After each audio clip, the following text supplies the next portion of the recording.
Tense. Tense यानी क्या होता है? काल, और काल हम लोग कहते क्या है? समय। ठीक। टेंस को 3 भागों में बांटा है। कितने भागों में बांटा गया है? 3 भागों में। ठीक। पहला होता है प्रेजेंट टेंस, दूसरा क्या होता है? पास्ट टेंस, तीसरा क्या होता है? Future tense. ठीक। वर्तमान काल, प्रेजेंट टेंस हम लोग कहते क्या है? वर्तमान काल। क्या बोलते हैं? वर्तमान काल। पास्ट टेंस को क्या कहते हैं? भूतकाल। क्या बोलते हैं? भूतकाल। ठीक। और ये क्या होता है? Future tense. वो क्या होता है? भविष्य काल। यानी टेंस मुख्य रूप से कितने भाग होते हैं? टेंस के मुख्य रूप से 3 भाग होते हैं, और उन तीनों भाग के कितने पार्ट होते हैं? प्रत्येक भाग के 4-4 पार्ट। कितने पार्ट होते हैं? 4-4 पार्ट होते हैं। तो बताओ कुल कितने टेंस हो गए? 12 टेंस। कितने हो गए? 12 टेंस। यानी है समझो, एक पिताजी है। क्या है? एक पिताजी है। एक पिताजी कितने लड़के? 3 लड़के। एक पिताजी कितने लड़के? 3 लड़के। अब उन तीनों लड़कों के कितने लड़के हैं? 4-4 लड़के। कितने लड़के हैं? 4-4 लड़के हैं। ठीक। तो पिताजी कितने लड़के थे? 3 लड़के। और उनके लड़कों कितने बच्चे हैं? 4-4 बच्चे। तो 4 तिहाई 12 बच्चे। ठीक। तो कुल कितने लोग हुए? 12। तो हम लोग यहाँ पर पढ़ेंगे टोटल 12 टेंस के बारे में। ठीक। तो यह समझो, पहले सबका ध्यान रखना चाहिए, कोई लिखेगा नहीं। ठीक। नॉर्मल पढ़ो, बहुत डीपली नहीं पढ़ाएंगे। ठीक। देखो यार, पहला क्या है? Present indefinite tense. पहला क्या है? Present indefinite tense. Present indefinite tense की पहचान क्या होता है? वाक्य के अंत में एक टेंस का चार्ट है। हम बार बार लिखवाने से बढ़िया एक ही बार को लिख दो, अच्छा रहेगा, तुमको देखने में दिक्कत नहीं होगा। चलो, प्रेजेंट इंडेफिनिट टेंस की पहचान क्या होता है? वाक्य के अंत में क्या रहेगा? ता है, ती है और ते है। ये तुमको मिलेगा। ठीक। वाक्य अंत में किसमें मिलेगा? प्रेजेंट इन डिफिनिट टेंस में। प्रेजेंट इन डिफिनिट टेंस का जो हेल्पिंग वर्ब होता है, क्या होता है? Helping verb. हम लोग हेल्पिंग वर्ब के रूप में क्या लगाते हैं? डू या डज का प्रयोग करते हैं। किसका प्रयोग करते हैं जी? डू या डज का प्रयोग करते हैं। और इसमें फॉर्म ऑफ वर्ब होता है, यानी वर्ब का जो फॉर्म होता है, वर्ब का फॉर्म तुम लोग पढ़ोगे। वर्ब के कुल मुख्य रूप से 3 फॉर्म होते हैं, फर्स्ट फॉर्म, सेकंड फॉर्म और थर्ड फॉर्म। ठीक। तो वर्ब का जो उसमें कौन सा फॉर्म लगता है? प्रेजेंट इंडेफिनिट टेंस में। तो प्रेजेंट इंडेफिनिट टेंस में वर्ब का फर्स्ट फॉर्म प्रयोग किया था। क्या प्रयोग किया था? वर्ब का फर्स्ट फॉर्म। समझ रहा ना? चलो आगे देखो। अगला है प्रेजेंट कंटीन्यूअस टेंस। क्या? Present continuous tense. तो वाक्य के अंत में क्या रहेगा? वाक्य अंत में रहा है। जैसे इसमें मैंने क्या होता है? वह पढ़ता है, वह विद्यालय जाता है। ठीक। वह भोजन खाती है, भोजन करती है ना। वह बच्चे मैदान में खेलते हैं। तो कौन टेंस है? ऐसा प्रेजेंट इन डिफिनिट टेंस है। पहले पहचानना सीखो। ठीक ना? आगे क्या है? रहा है, प्रेजेंट कंटीन्यूअस टेंस। रहा है, रही है, रहे हैं। क्या है? रहा है, रही है, रहे हैं। जैसे वह अपना पुस्तक पढ़ रहा है, मैं विद्यालय जा रहा हूँ, मैं फुटबॉल खेल रहा हूँ, बच्चे मैदान में क्रिकेट खेल रहे हैं। तो कौन टेंस है? हाँ, ऐसा प्रेजेंट कंटीन्यूअस टेंस है। इसमें प्रेजेंट कंटीन्यूअस टेंस का हेल्पिंग वर्ब क्या होता है?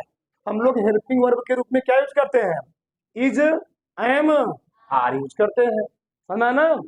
सिंगुलर नंबर के साथ। नंबर होते हैं 2 प्रकार के, एक होता है सिंगुलर नंबर, एक होता है प्लूरल नंबर।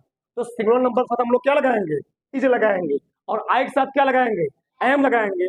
और प्लूरल नंबर के साथ क्या लगाएंगे? बहुवचन के साथ क्या लगाएंगे? आर लगाएंगे। समझ रहा ना? किसी कोई प्रॉब्लम? आगे इसमें जो वर्ब की फॉर्म लगेगी, वर्ब की फर्स्ट फॉर्म लगाएंगे, और वर्ब की फर्स्ट फॉर्म हम लोग क्या जोड़ देंगे? आईएनजी। पीछे जोड़ देंगे, क्या जोड़ देंगे? आईएनजी। जैसे मैं विद्यालय जा रहा हूँ, मैं विद्यालय जा रहा हूँ, I am going to school. तो आई आया ना जी, तो आई के साथ हम क्या लगा देंगे? एम लगा देंगे। क्या लगा देंगे? एम लगा देंगे। बात समझ में आया ना? यहाँ पर है तो गो आया ना, गो में क्या जोड़ दिया मैंने? इन। क्या बन गया? गोइंग। समझ दो ना? तो वर्ब की फर्स्ट फॉर्म को क्या जोड़ना होता है? I N G. अभी कोई लिखो मत, पहले समझो। समझ लोगे अपने आप से खुद बनाना सीख जाओगे। ठीक। अगले देखो, प्रेजेंट परफेक्ट टेंस। क्या होता है? Present perfect tense. तो प्रेजेंट परफेक्ट टेंस की पहचान क्या होती है? ठीक। वाक्य के अंत में क्या रहेगा? चुका है, क्या रहेगा? चुका है, चुकी है, चुके हैं। ठीक, वह अपना पुस्तक पढ़ चुका है, वह अपना पुस्तक पढ़ चुका है। वह क्या कर चुकी है? वह स्नान कर चुकी है। वे वे नदी में नहा चुके हैं, बच्चे नदी में नहा चुके हैं। तो सबके इन सभी वाक्यों में क्या रहा जी? चुका है, चुकी है, चुके हैं। अब बताओ हेल्पिंग वर्ब क्या यूज होगा? हैज और हैव यूज होगा। तो हेल्पिंग वर्ब हम लोग क्या लगाएंगे? एक वचन के साथ हम लोग क्या लगाएंगे? हैज, और बहुवचन के साथ क्या लगाएंगे? हैव लगाएंगे। और वर्ब की कौन सी फॉर्म यूज होगी? Third form. बात समझ आया ना? देखो जितने भी परफेक्ट टेंस होते हैं, क्या होते हैं? Perfect tense. चाहे वह प्रेजेंट परफेक्ट टेंस हो, चाहे वह पास्ट परफेक्ट टेंस हो, चाहे कौन सा हो, फ्यूचर परफेक्ट टेंस, तीनों ही परफेक्ट टेंस में नॉर्मल रूप से क्या? नॉर्मल रूप से हम लोग क्या लगाते हैं? बहुत ध्यान से ना, क्या लगाते हैं? वर्ब की थर्ड फॉर्म। मैं लिखा हूं यहां पर, ध्यान देखो सब लोग, बोलो मत। तीनों ही परफेक्ट में, चाहे वह प्रेजेंट परफेक्ट हो, चाहे वह पास्ट परफेक्ट हो, चाहे वह फ्यूचर परफेक्ट हो, तीनों परफेक्ट में हम लोग वर्ब की कौन सा फॉर्म लगाएंगे? वर्ब की थर्ड फॉर्म लगाएंगे। ये बात समझ आ गया ना? तो यहाँ पर मैं लिखा हूँ वहीं पर। और इसमें हेल्पिंग वर्ब हम लोग क्या लगाएंगे? हैज या है। हैज क्या लगाएंगे? एक वचन के साथ, एक वचन कर्ता के साथ, यानी सिंगुलर नंबर के साथ क्या लगाएंगे हम लोग? हैज लगाएंगे। और प्लूरल नंबर के साथ यानी बहुवचन कर्ता के साथ क्या लगाएंगे? हैव लगाएंगे। कोई दिक्कत नहीं। देखो प्रेजेंट परफेक्ट कंटीन्यूअस टेंस। क्या? Present perfect continuous tense. तो पहचान क्या होती है? पहचान पूरा यही होती है, रहा है, रही है, रहे है, रहा है, रही, रहे है रहेगा, प्लस उसके साथ क्या दिया रहेगा? समय दिया रहेगा। क्या दिया रहेगा? समय। जैसे मैं बोल दूं चिड़िया, चिड़िया 2 घंटे से आकाश में उड़ रही है, पक्षियां 2 घंटे से आकाश में उड़ रही है, वे 2 घंटे से नदी में तैर रहे हैं, वह सुबह से पतंग उड़ा रहा है। तो सुबह से क्या है जी? क्या बता रहा है? सुबह से टाइम बता रहा है। पक्षियां 2 घंटे से, 2 घंटे क्या है? टाइमिंग है। बच्चे 2 घंटे से कक्षा में पढ़ रहे हैं, 2 घंटे क्या है? टाइमिंग है, समय है। जहां पर आपको अगर किसी भी टेंस में आपको समय के बारे में जानकारी मिल रही है, क्या मिल रही है? समय। ठीक, उसमें काम चल भी रहा है, प्लस उसके साथ क्या है? आपको समय दिया गया हो, ध्यान देना। ठीक, उसमें कौन सा टेंस हो जाएगा तुम्हारा? Present perfect continuous tense. रहा है, रही है, रहे हैं। ठीक, रहे हैं ना जी। बच्चे मैदान में 3 घंटे से, कहां पर? पार्क में 3 घंटे से क्या कर रहे हैं? फुटबॉल खेल रहे हैं, क्रिकेट मैच खेल रहे हैं। ठीक, तो यहाँ पर ये चीज हो गया। बताओ सब कौन टेंस है? 3 घंटे से टाइम दिया है ना, तो कौन सा टेंस हुआ? Present perfect continuous tense. अब देखो प्रेजेंट परफेक्ट कंटीन्यूअस टेंस में हेल्पिंग वर्ब हम लोग क्या लगाएंगे? Has been. और क्या लगाएंगे? Have been. एक वचन कर्ता सब क्या लगाते हैं? Has been. और बहुवचन क्या क्या लगाएंगे? Have been. अब यहाँ थोड़ा समझो, बहुत मेन चीज है, तो समझो यहाँ पर। जितने भी परफेक्ट कंटीन्यूअस होंगे क्या होंगे? जितने भी परफेक्ट कंटीन्यूअस होंगे, परफेक्ट कंटीन्यूअस यहाँ पढ़ा, यहाँ पढ़ा, सब समझो, समझो चीज, तुमको दिक्कत नहीं होगा। परफेक्ट कंटीन्यूअस यहाँ पढ़ा और परफेक्ट कंटीन्यूअस यहाँ पढ़ा। जहां जहां परफेक्ट कंटीन्यूअस पढ़ेगा, नॉर्मल रूप से हम लोग क्या लगाते हैं? बीन शब्द जोड़ेंगे। क्या जोड़ेंगे? बीन शब्द जोड़ेंगे। यहाँ बीन जुड़ा है, नहीं जुड़ा है? यहाँ बीन जुड़ा है ना, यहाँ बीन जुड़ा, और यहाँ भी क्या लगा है? बीन। समझ रहे हो ना? हाँ। अब बताओ वर्ब की कौन सी फॉर्म इसमें लगेगी? वर्ब की फर्स्ट फॉर्म। तो क्या जोड़ देंगे उसमें? IN G। बात समझ आया ना? आगे आगे देखो, past indefinite tense. Past indefinite tense पहचान क्या होता है? या, ई, ए, था, थी, थे। वे ताजमहल देखने गए। वे ताजमहल देखने गए थे या गए? बताओ। उसने ताजमहल देखा, वह विद्यालय गई, वह अपना पुस्तक पढ़ी। ठीक, ये सब कौन सा टेंस है? यह सब पास्ट इंडेफिनिट टेंस है। बात समझ रहे हो ना? यह आ जाए, उसने भोजन किया, या आ जाए, ई आ जाए, ए आ जाए, था, थी, थे। ये सब कौन टेंस होगा? ये सब होगा, पता है, इसमें वर्ब की सेकंड फॉर्म का यूज किया जाता है। किसमें? पास्ट। हाँ, नॉर्मल रूप। समझ में आया ना? हाँ, आगे देखो, पास्ट कंटिन्यूअस टेंस। क्या पास्ट कंटिन्यूअस टेंस? पहचान क्या है? रहा था, रही थी, रहे थे, ये पहचान होता है। यानी वाक्य के अंत में क्या रहेगा? वाक्य के अंत में रहा था, रही थी, रहे थे, है ना। बच्चे पुस्तक पढ़ रहे थे, वह पतंग उड़ा रहा था, लड़कियां कक्षा में शोर मचा रही थी। ठीक, तो कौन सा टेंस है? ई शब्द आ रहा था, रही थी, रहे थे, तो कौन टेंस हुआ? Past continuous tense. अब बताओ, इसमें हम लोग हेल्पिंग वर्ब क्या लगाएंगे? वाज या वेयर का प्रयोग करें। क्या लगाएंगे? वाज या वेयर का इसमें यूज करेंगे। बस हम आगे ना। और फॉर्म ऑफ वर्ब कौन लगेगा? वर्ब की कौन सी फॉर्म रहेगी? First form. और क्या जोड़ देंगे इसमें? आईएनजी। चलो आगे देखो, यहां से बात किया ना, कहां बात किया? यहाँ। चलो, हो गया ना? बताओ, इसे हम लोग क्या लगाएंगे? क्या लगाएंगे? Had been. क्या लगाएंगे? पांच परफेक्ट कंटिन्यूअस टेंस। पहचान क्या होता है? रहा था, रही थी, रहे थे, प्लस क्या दिए रहेगा? समय। ठीक, ना? कोई दिक्कत? वह 3 घंटे से अपने कमरे में पुस्तक पढ़ रहा था। वह सुबह से खेत में फसल बो रहा था। ठीक, कोई दिक्कत? हाँ, तो रहा था, रही थी, रहे थे, प्लस क्या दिए रहेगा? समय। ठीक, उसको हम लोग कौन सा टेंस मानेंगे? Past perfect continuous. अब बताओ, हेल्पिंग वर्ब के रूप में क्या यूज करेंगे? Had been. क्या लगाएंगे? Had been. और फॉर्म ऑफ वर्ब क्या होगा? वर्ब की फर्स्ट फॉर्म, उसमें क्या जोड़ देंगे? आई है ना जी।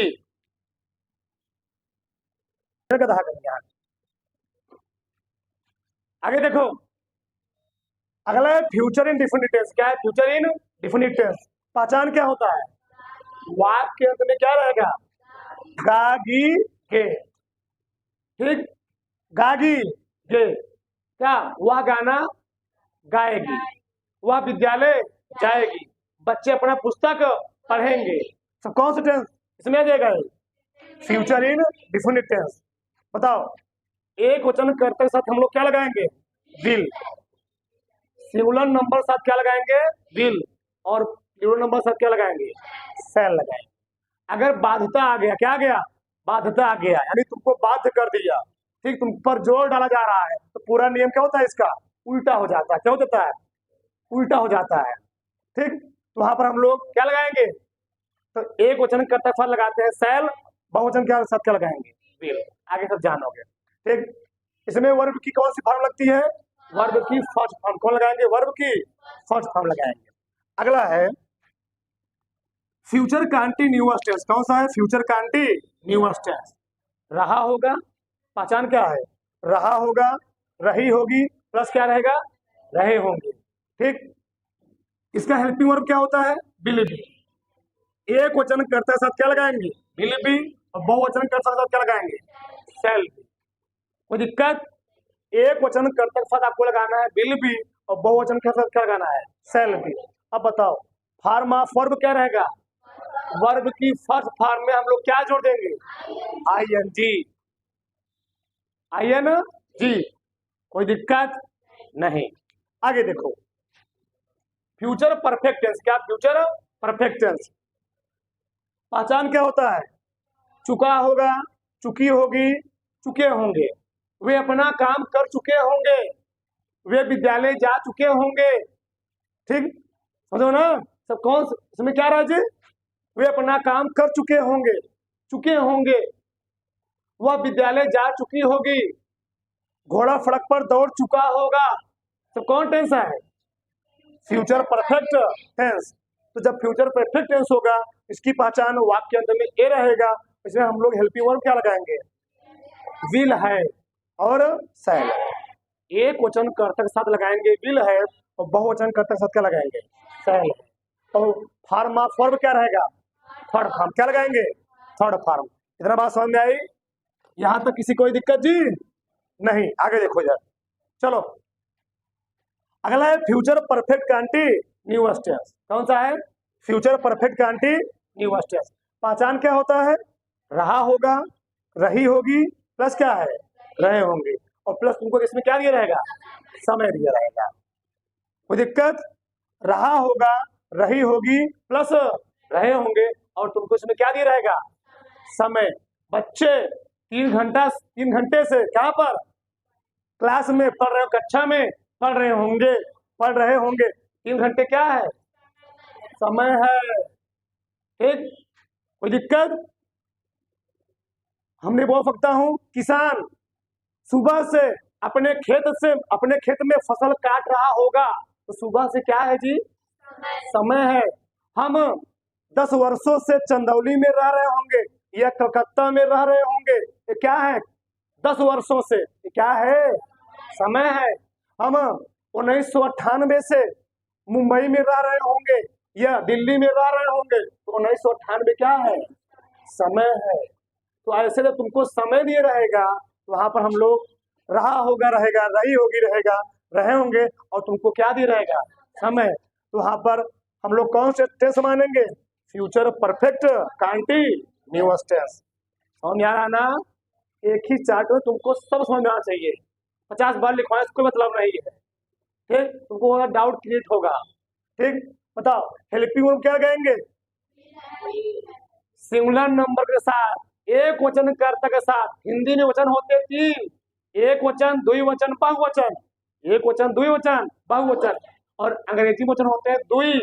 कौन कौन? सिंगुलर नंबर और प्लूरल नंबर। समझ में आ रहा है ना? किसी कोई दिक्कत नहीं? तो एक वचन कर्ता के साथ क्या लगाएंगे? विल है, बी। और बहुवचन के साथ क्या लगाएंगे? शैल लगाएंगे। इसमें फॉर्म ऑफ वर्ब क्या रहेगा? वर्ब की फर्स्ट फॉर्म, और क्या जोड़ देंगे? आईएनजी। यहाँ तक किसी कोई प्रॉब्लम? यहाँ तक किसी कोई समस्या है? नहीं। उतार लो। चलो आगे देखो। देखो, टेंस को पढ़ने के लिए इसको पढ़ना अत्यंत महत्वपूर्ण है। कौन? सेंटेंस, वाक्य। क्या? वाक्य। अब यहाँ देखो, जो सेंटेंस होता है, हम लोग टेंस में सेंटेंस को 5 प्रकार से पढ़ेंगे। जो सेंटेंस होता है कितने का होता है? 5 प्रकार का। पहला क्या होता है? Assertive sentence. क्या होता है? Assertive sentence. इसको हम लोग कहते क्या है? निश्चयात्मक वाक्य। क्या बोलते हैं? निश्चयात्मक वाक्य बोलते हैं, असर्टिव सेंटेंस। अब देखो, असर्टिव सेंटेंस को 2 कैटेगरी में डिवाइड किया गया है। एक होता है अफर्मेटिव सेंटेंस। क्या होता है? अफर्मेटिव सेंटेंस, या ना के शब्द प्रयोग ना किए जाए। जैसे हम कहें वह पुस्तक पढ़ता है, इसमें क्या निगेटिव बारे में बात किया गया है? नहीं। वह विद्यालय जाता है, वह स्नान करता है, वह पुस्तक पढ़ता है, ये सब क्या है? ये सब सकारात्मक वाक्य। क्या है? अफर्मेटिव सेंटेंस है। क्या है? अफर्मेटिव। बात समझ में आया ना? निगेटिव सेंटेंस यानी असर्टिव सेंटेंस को 2 कैटेगरी में डिवाइड किया गया। एक है अफर्मेटिव सेंटेंस यानी सकारात्मक वाक्य, एक है निगेटिव सेंटेंस यानी नकारात्मक वाक्य। यानी हम कह दें वह पुस्तक नहीं पढ़ता है। अब बताओ, नहीं शब्द आ गया ना जी, तो नहीं शब्द आने से वो कैसा सेंटेंस बन गया? नकारात्मक। तो हम लोग नकारात्मक कैसे पहचानेंगे? उसके बीच में कहीं, सेंटेंस के बीच में कहीं क्या मिलेगा तुमको? नहीं शब्द आएगा। वह भोजन नहीं करता है, वह नहाता नहीं है, वह स्नान नहीं करता है। बोल सकते हो ऐसे, तो नहीं शब्द आ रहा है। जहां अगर सेंटेंस बीच में नहीं शब्द आ जाता है तो कैसा कैसा सेंटेंस होता है?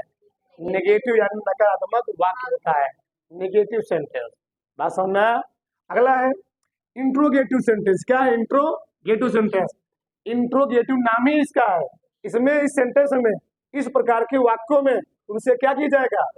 प्रश्न पूछा जाएगा। प्रश्न पूछा जाएगा, क्या तुम विद्यालय जाते हो? ठीक, क्या तुम भोजन करते हो? क्या तुम पतंग उड़ाते हो? क्या तुम फूल तोड़ते हो? तुम फूल क्यों नहीं तोड़ते हो? तुम विद्यालय क्यों नहीं जाते हो? तुम पुस्तक क्यों नहीं पढ़ते हो? ऐसे सेंटेंस जब आएंगे, यानी तुमसे प्रश्न पूछा जाए। क्या पूछा जाए जी? जब तुमसे किसी वाक्य में प्रश्न पूछा जाए, वहां पर कौन सा सेंटेंस होगा? वहां पर होगा इंट्रोगेटिव सेंटेंस यानी प्रश्नवाचक वाक्य। बस में ना? हाँ,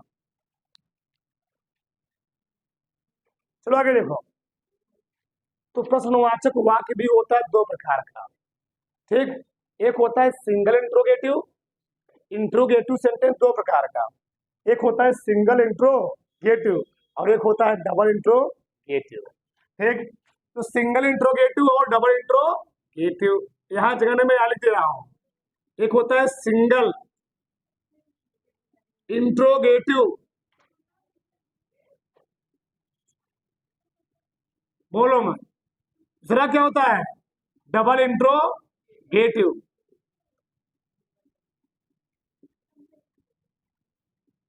चलो, अब कैसे पहचाने कौन सिंगल है कौन डबल है? तो सिंगल में सेंटेंस के पहले ही क्या आएगा? यस या नो आएगा। क्या आएगा? यस या नो आएगा। क्या तुम विद्यालय जाते हो? अरे जिसका तुम उत्तर हाँ या नो में दे सको। किसका? जिसका तुम उत्तर किसमें दे सको? हाँ या नहीं में। यानी स्टार्टिंग में क्या आएगा जी? क्या शब्द है? क्या आएगा? क्या तुम विद्यालय जाते हो? क्या तुम पुस्तक पढ़ते हो? क्या तुम भोजन करते हो? क्या तुम स्नान करते हो? तो क्या शब्द स्टार्टिंग में आना जी? कोई दिक्कत? जब क्या शब्द स्टार्टिंग में आ जाता है उसको हम कौन सा इंट्रोगेटिव कहते हैं? कौन? Single interrogative. यानी जिसका उत्तर तुम हाँ या नो में दो। हमने तुमसे कहा क्या तुम पुस्तक पढ़ते हो? तुम कहोगे हाँ या तो नहीं। अगर पढ़ रहे होगे तो कहोगे हाँ, नहीं पढ़ो क्या बोलोगे? नहीं। तो यस या नो, यस या नो। जिसका तुम आंसर किसमें दे सको? जिसका तुम उत्तर यस या नो में दे सको उसको हम लोग क्या बोलेंगे? Single interrogative. अगला होता है डबल इंट्रोगेटिव, जिसका उत्तर तुम यस या नो में ना दे पाओ। जैसे मैं कह दूं तुम पुस्तक क्यों पढ़ते हो? जैसे तुझे क्या कह दूं तुम पुस्तक क्यों पढ़ते हो? तुम कहोगे नो। है? सही है। तुम पुस्तक क्यों पढ़ते हो? हाँ सही है। ये गलत है, यानी इसका उत्तर सही नहीं है। तो बताओगे मैं पुस्तक क्यों पढ़ता हूँ? टॉप करने के लिए, कक्षा में अपने क्लास में अच्छा स्थान लाने के लिए। समझो ना? बोलोगे मैं तुमसे पूछूं तुम फूल क्यों तोड़ते हो? कहोगे नहीं। है? तुम फूल क्यों तोड़ते हो? कहोगे हाँ। ठीक, यानी इसका उत्तर सही नहीं है। यानी इसका तुम जवाब हाँ या नहीं में नहीं दे पाओगे, तुमको कुछ लिखना पड़ेगा। जहां तुमको लिखना पड़ जाए, लंबा सा बताना पड़ जाए, तो वहां पर कौन सा होता है? Double interrogative. और डबल इंट्रोगेटिव पहचान होता है जितने भी WH होते क्या होते? WH। अब देखो WH क्या होता है? यानी तुमको आ जाए वाट, क्या आ जाए? वाई, क्या आ जाए?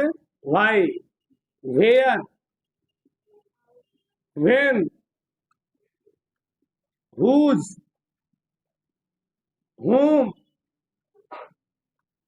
ठीक, बताओ सबके स्टार्टिंग क्या रहा है जी? WH। क्या रहा है? WH, WH आ जाए। और सेंटेंस के बीच में क्या आ जाए? मान लो क्या स्टार्टिंग में आएगा? व्हाट, तो लगाएंगे यस या नो, उसका उत्तर देंगे। और बीच में देखो क्या उसका उत्तर हम दे पाएंगे? हमने कहा वह क्या पुस्तक पढ़ता है? कहोगे हाँ या नो। बताओगे नो, तो वहां पर क्या लगाओगे? यस या नो में उसका उत्तर तुम दोगे, उसको हम लोग क्या बोलेंगे? Single interrogative. मैं कह दूं तुम दिल्ली में कब से रहते हो? तो क्या इसका उत्तर तुम हाँ या नो में दे पाओगे? नहीं दे पाओगे। तुम कहाँ रहते हो? कहोगे हाँ या नहीं, नहीं दे पाओ। बताओ हम यहाँ रहते हैं।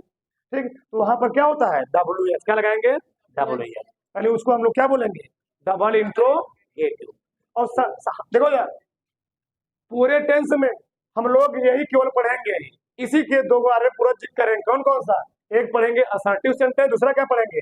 Interrogative sentence. इन तीनों का बहुत कम यूज होगा, इन तीनों का बहुत ही कम यूज होगा। यूज किसका होगा? Assertive sentence. और कौन यूज होगा? Interrogative sentence. बोलो मत। देखो यार अगला है इंपरेटिव सेंटेंस। इंपरेटिव सेंटेंस तो इसमें क्या किया जाएगा? जिन वाक्यों में तुमको आदेश दिया जाता है, जिन वाक्यों तुम क्या दी जाए जी? आदेश दिया जाए। अब आदेश देना तो क्या है? मान लो कोई तुमसे कोई बड़ा तुम्हारे सर ही है, कहते तुमसे तुम पानी लेकर आओ, तो सर तुमको क्या कह रहे हैं जी? ऑर्डर दे रहे हैं, आदेश दे रहे हैं। ठीक, तुम्हें अच्छी पढ़ाई करनी चाहिए, तुमको सलाह दी जा रहा है ना जी। जहां तुमको कोई आदेश दिया जाए, कोई एडवाइस दिया जाए, डॉक्टर तुमको बोले अच्छे सही सही टाइम क्या करना चाहिए, भोजन करना चाहिए, तो वहां पर तुमको क्या दिया जा रहा है, एडवाइस, आदेश दिया जा रहा है, तो वहां पर कौन सेंटेंस होगा, इम्परेटिव सेंटेंस। कौन सा होगा, इम्परेटिव। अगला है एक्सक्लामेटरी सेंटेंस, इसको हम लोग क्या बोलते हैं, विस्मयादि बोधक। क्या बोलते हैं, विस्मयादि बोधक। यानी जहां पर कोई व्यक्ति क्या होता है, बहुत ज्यादा क्या होता है, प्रसन्न हो जाता है। कहते हैं कि हम लोग hurrah, I am on the match, खुशी होता क्या हो, जब मान लो हम लोग, मान लो, बोलो मत, बोलो मत, हमने मान लो 500 रुपए का मैच लगा दिया, पैसा हमारे पास एक चवन्नी नहीं है, हमने क्या लगा दिया, 500 रुपए का मैच लगा दिया और मैच जीत गए, क्या होता है वहां पर जी, बहुत खुशी मिलती है, hurrah, I am on the match, हमने मैच क्या किया, जीत लिया। तो वहां पर क्या होता है, बहुत प्रसन्नता होती, क्या होती है, बहुत प्रसन्नता होती है। इन सभी सेंटेंसों, इसको हम लोग क्या बोलेंगे, जहां पर प्रसन्नता व्यक्त किए जाए, दुख व्यक्त किए जाए, तो वहां पर कौन सा टेंस होता है जी, विस्मयादि बोधक। तो इसका चिन्ह हम लोग क्या लगाते हैं, ऐसा। ये अपटेटिव सेंटेंस यानी भावात्मक वाक्य, भावात्मक। वह ईमानदार है, तो ईमानदार क्या है, वह बुद्धिमान है, सब क्या है जी, ये सब भाव प्रकट कर रहे हैं। वह ईमानदार है, वह बुद्धिमान है, वह बहुत खूबसूरत है, ठीक ठीक। इसमें क्या प्रकट हो रहा है, इस सभी में भाव प्रकट हो रहा है किसी बारे में, तो सब कौन हो जाएंगे, अपटेटिव सेंटेंस। बात समझ रहे ना, कोई दिक्कत किसी को नहीं। तो ये इतना हम, ये बहुत कम पढ़ेंगे, इसमें एकदम विस्तार से इस टेंस में पढ़ेंगे, कोई दिक्कत यहाँ तक किसी को, उतार